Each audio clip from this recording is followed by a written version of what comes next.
was told today, and Tony told me that there are literally 300 of these talks on Facebook and YouTube. And I mean, I'm telling you, and I hope people go there and use them and listen to them because most of them are, they go pretty deeply into the work that we practice. So I hope people go and listen to them. You can tell friends about them if they're interested in this work. And it's like kind of fishing a little bit. You never know who's going to come along and who it's going to affect very deeply and whose life it might change if they truly, do this work in depth and with the intent of having a spiritual life. Does anyone have a question they would like to ask? Stuart? Yes.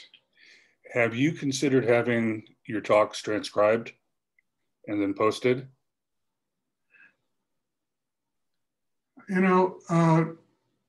Matt, I've written a lot of books, not a lot, but at least two books of my talks having been transcribed.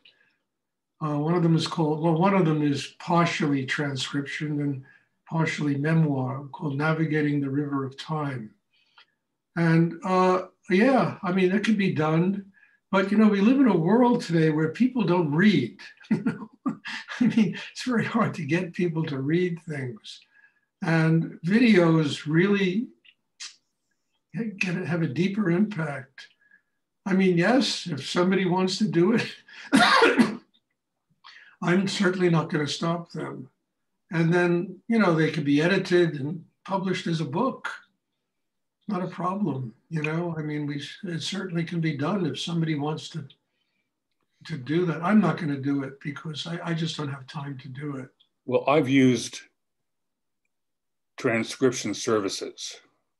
I wasn't talking about somebody in the group literally transcribing everything, but I've used transcription services where they take the recording and they have people who are incredibly fast at input. Mm-hmm. And if you like, I will investigate that. Okay. One reason why I bring it up is probably everyone in this group has from time to time looked at a compilation of spiritual aphorisms or teachings.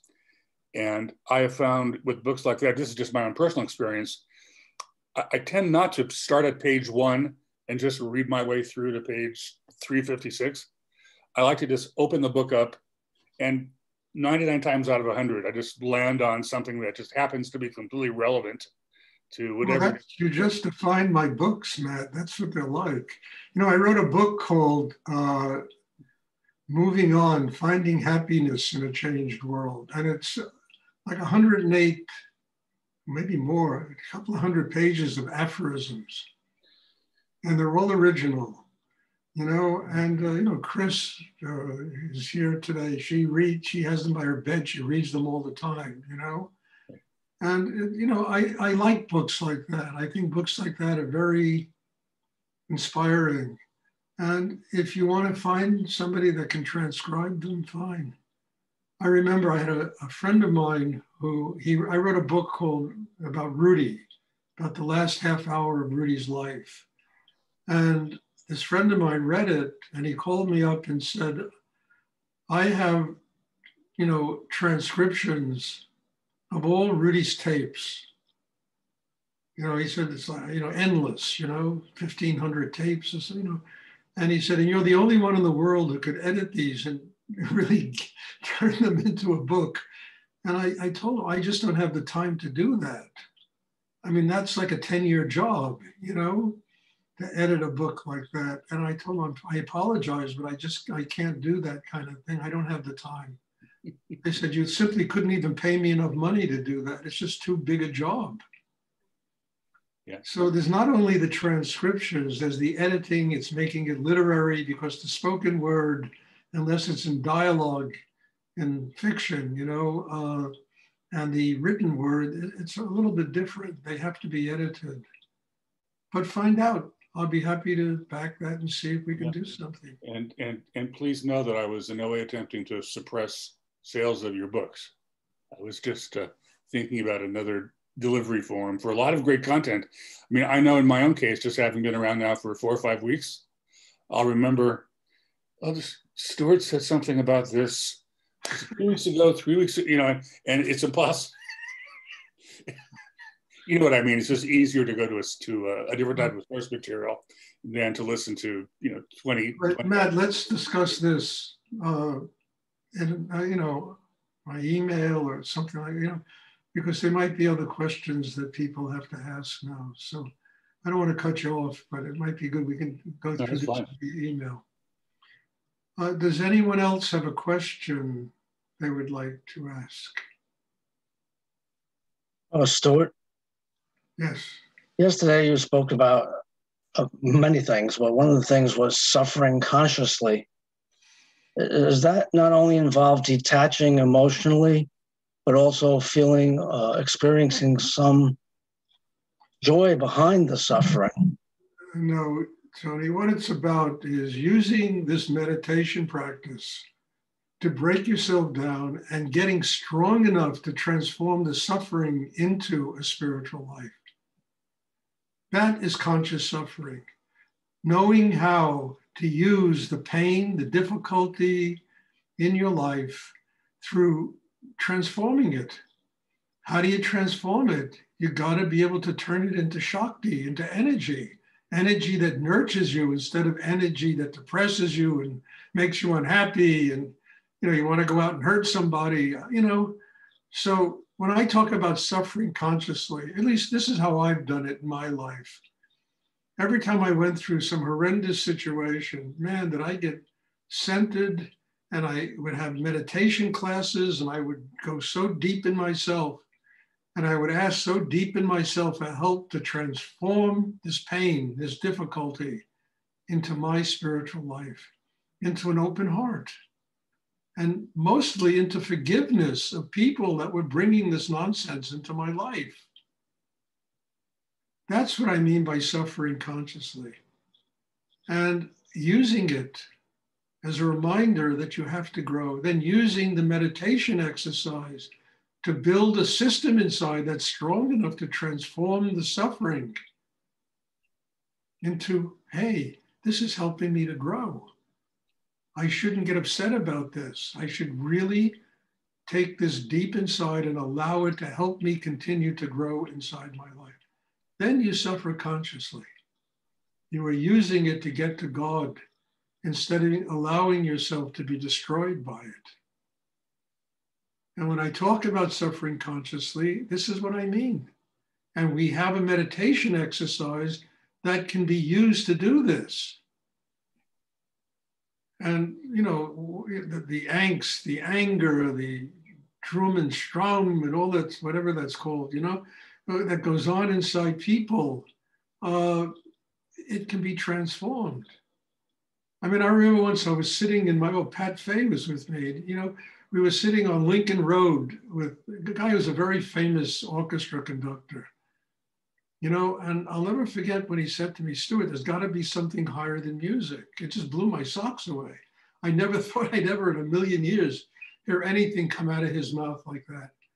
And he said to me, all the drama, the drum and strum, you know, all that soap opera and drama, and especially in 19th century music, you know, he said, there's got to be something higher than that. And I said, there is something higher than that. You know, and the ability to fine tune one's instrument. Our instrument is the chakra system. So that instead of it coming out like, you know, a scratch, you know, like an orchestra playing with untuned instruments, you know, it comes out as love, as harmony, as balance, as spirit, as compassion, because we have built a system inside that can transform all of that madness into a spiritual life. This is suffering consciously. Now, everyone's going to suffer. You can't escape it. If you're alive on this planet, it's going to happen.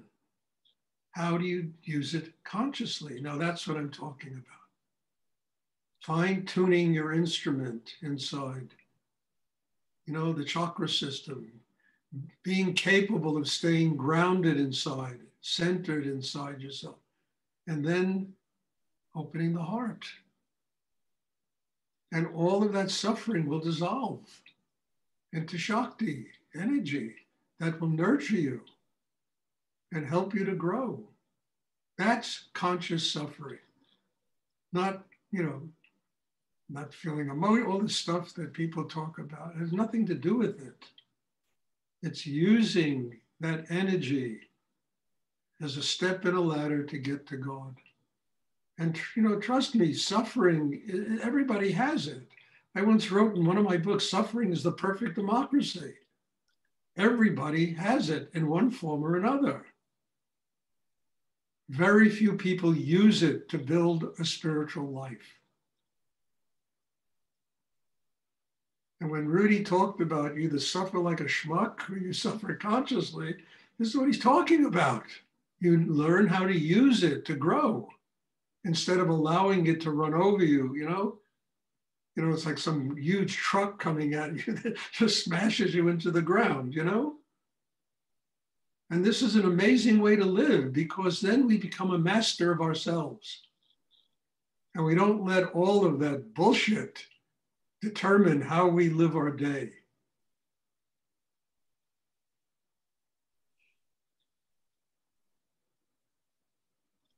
And this is not an intellectual thing. This is really experiential.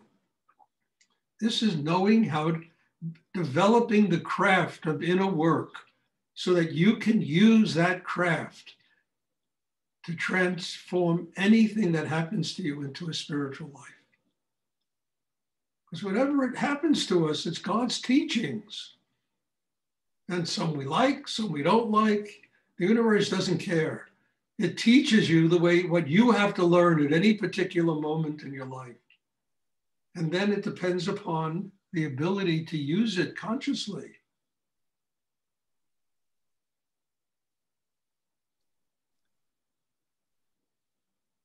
I hope that's clear. I don't know how to make it clearer. Oh, thank you so much. You're welcome. Does anyone else have a question they would like to ask?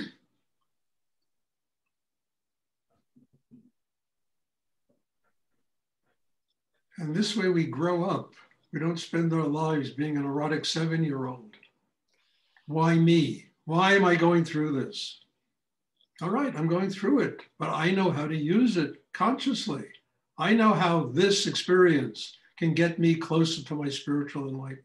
I know exactly what to do. That's a sign of real maturity inside. You know, and then you don't bludgeon other people with all your unhappiness. You know? I mean, you really don't.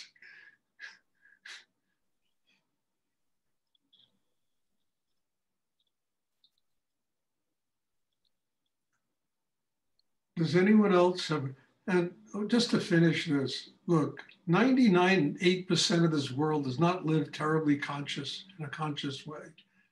And people, especially relatives and close people to us, they're going to bring us all this crap. But if you have the capacity to refine and build your chakra system, you can deal with it. It doesn't throw you. It doesn't get you crazy.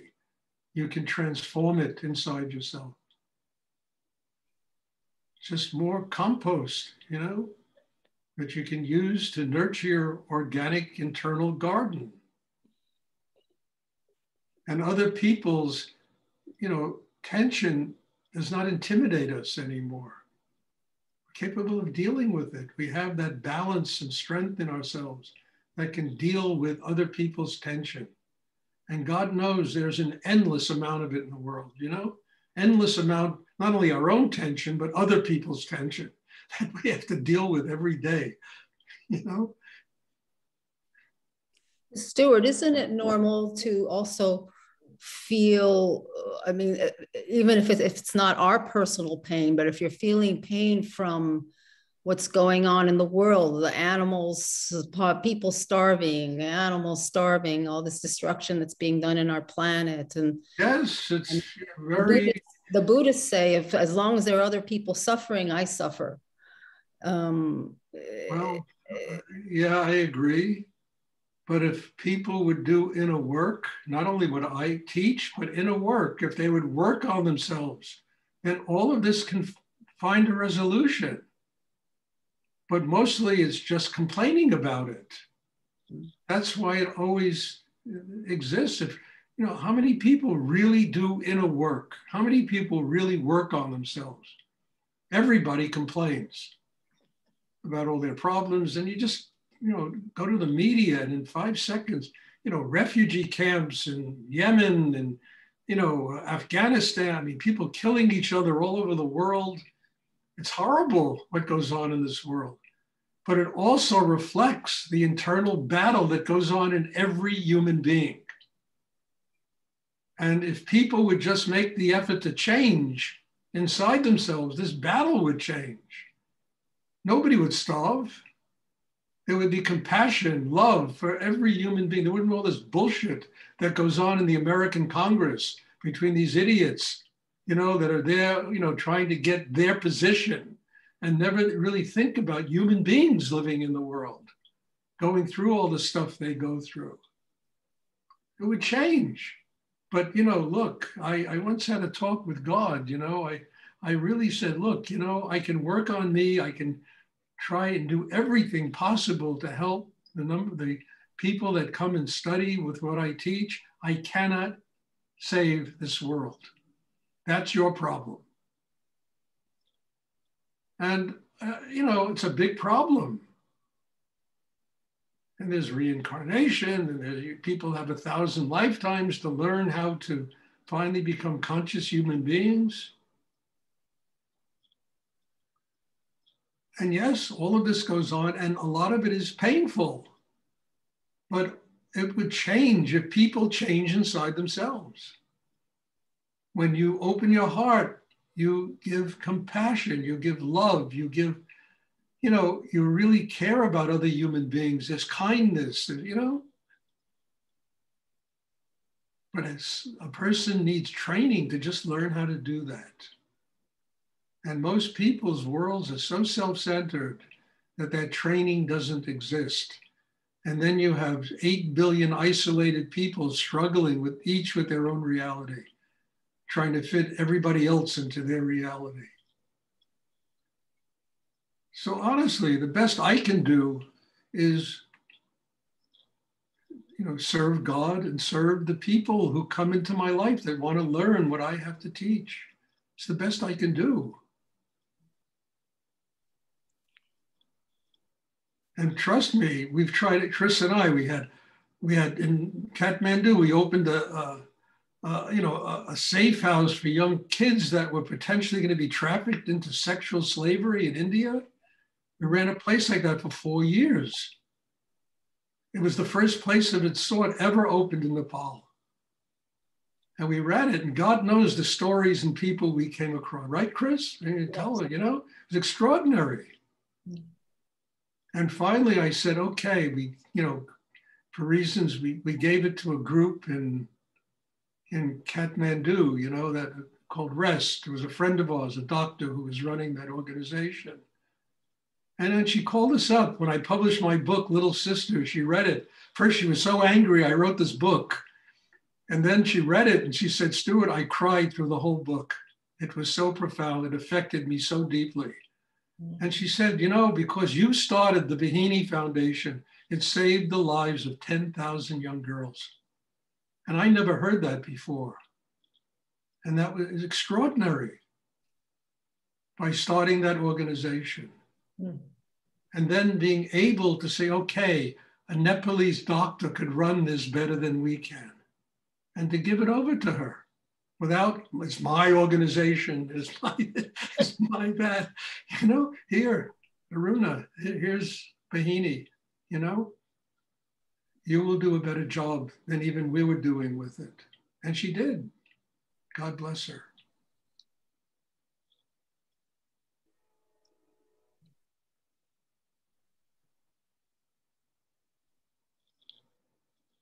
I mean, look, I spent my whole life doing kind of social service, teaching in prisons. I spent 5 years in Texas teaching in prisons. I used to go out to Oregon teaching in Coffee Creek prison, for women. And I've done this trying to bring this consciousness to people who are living in very difficult circumstances.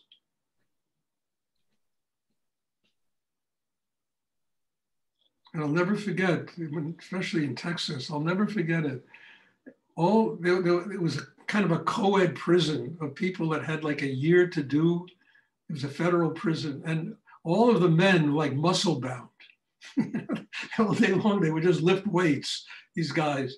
And I'll remember at the end of the class, 20 of them would get on a line to come up and hug me and thank me. And some of them had tears in their, and these were mafia guys, these were murderers. I mean, it was the biggest drug, one guy was boasting to me, he was the biggest drug smuggler in the world when he got busted. I mean, he's the kind of people I had in my class. Came up hugging me, thanking me. And, yes, when you do inner work, the compassion spills over and you honestly want to do good in the world.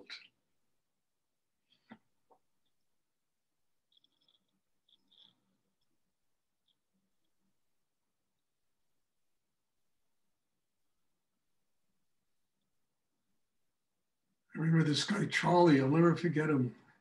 The guy was, probably about 5'10". He looked like Sylvester Stallone, muscle-bound guy. And, we were building a house in Denton. It was the ashram there. We were building this really beautiful house we built there. And every single Sunday, I would go to Fort Worth and I would, with a van, and I would bring anywhere between 6 and 12 of the inmates with me to spend the day at my house in Denton. Every single Sunday I would do this. And, the people in the ashram, there were 4 or 5 people working on building this. And I look across the lawn of the house and there's this guy, Charlie. Never forget him. This guy was a bank robber. He used to run a string of brothels in Houston. I mean, it was an unbelievable character. And he was a quiet guy, And he's walking towards the house and he has a carpenter's apron on. And I go up to him and I say, Charlie, you come out here for one day, you don't have to do this. He said, Stuart, I'm not a man of many words, but I know something about carpentry.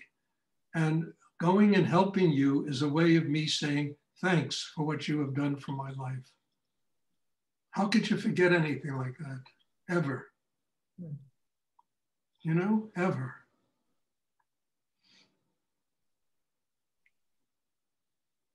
And there must have been 100 experiences with those people that I had that became indelibly imprinted inside me. That's why I do what I do today, I don't run around to prisons anymore. I remember, I'll never forget it. After I stopped the program at the prison in Fort Worth, I'm sitting in my antique store. I used to have an antique store there. And this chaplain walks in from the prison. And I said, Chaplain Ames, what are you doing here? He said, Stuart, I don't know what you do. I don't know if I even believe in what you do. I never saw anything work like it in the prison. And I came out here to beg you to please come back and continue your program. I mean, I continued, I had my students go in. I thought it would be a good way for them to get education in the teaching of meditation. I mean, it brought tears to my eyes, The guy said, I don't even know if I believe in what you do, but I never saw anything work like it in the prison. Please come back and do this and continue this program.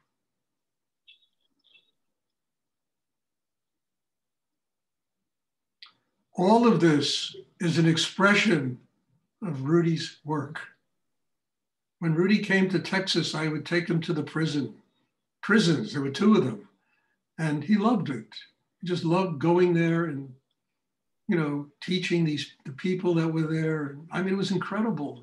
He just really, are we going to the prison? I said, yes, it's on the agenda.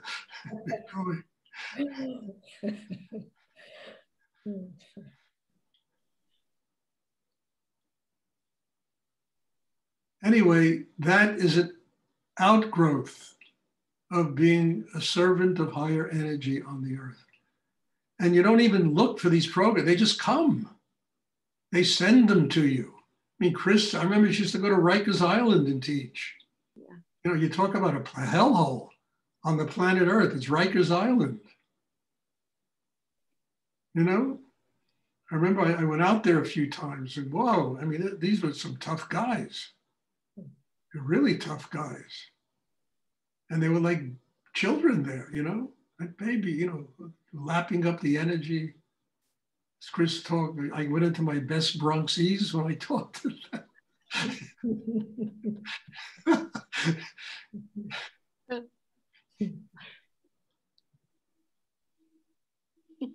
So I'm just sharing all this with you just to let you know that when you do inner work, you grow, you fine tune your instrument. The most unbelievable situations are sent your way, and then it's what you do with them.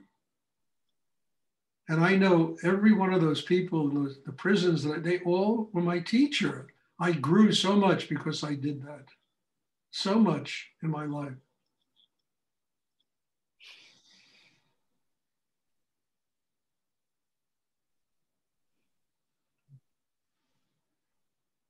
Does anyone else have a question you would like to ask? But just to finish, will I be able to save the world? No. Can't do it. I mean, they have a thing in the Jewish religion. If you save one life in your lifetime, the gates of heaven open to you. And you got to start with the one life that we all have to live, and that's our own.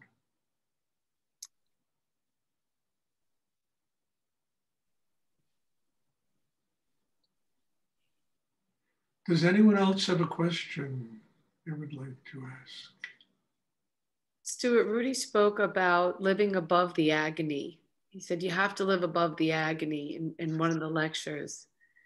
And I think you talked a little bit, but there might be a slight different thing you would say. So that was coming up to ask you about. No, I said it.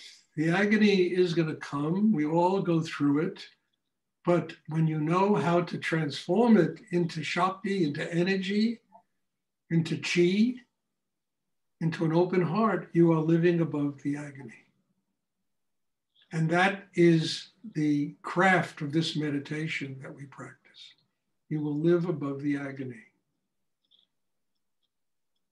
You'll also shorten the span of the agony. It won't go on for 6 months. You know, sometimes go on for 10 minutes and you can turn it around.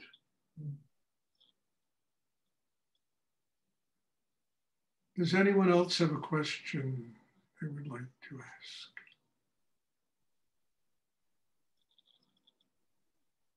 I hope this is clear to all of you. And, you know, if there are no more questions, we'll have meditation on Sunday. And God bless you all. And, I say it after every class. You might be tired of me saying it. But you're all here. You're my teachers. You demand of me to work in a depth that I don't even demand of myself. Or I do demand of myself, or I wouldn't be here. You know, but it's a joy, and in all humility, I'm so grateful to be here doing this, you know, to be able to transmit this incredible stuff I've learned in my life. And hopefully it will affect the lives of people that attend the class. They will grow, they will connect with God in a profound and deep way. And then their karma will take them into a multitude of experiences, you know, that they can share with other people and help other people to grow in their life. So God bless you all. Thank you. And I'm looking forward to seeing everyone on Sunday. Have a good evening. And thank you, Stuart. Thank you, Stuart. God bless. Stuart. Thank you. Good night. Thank you. Mm.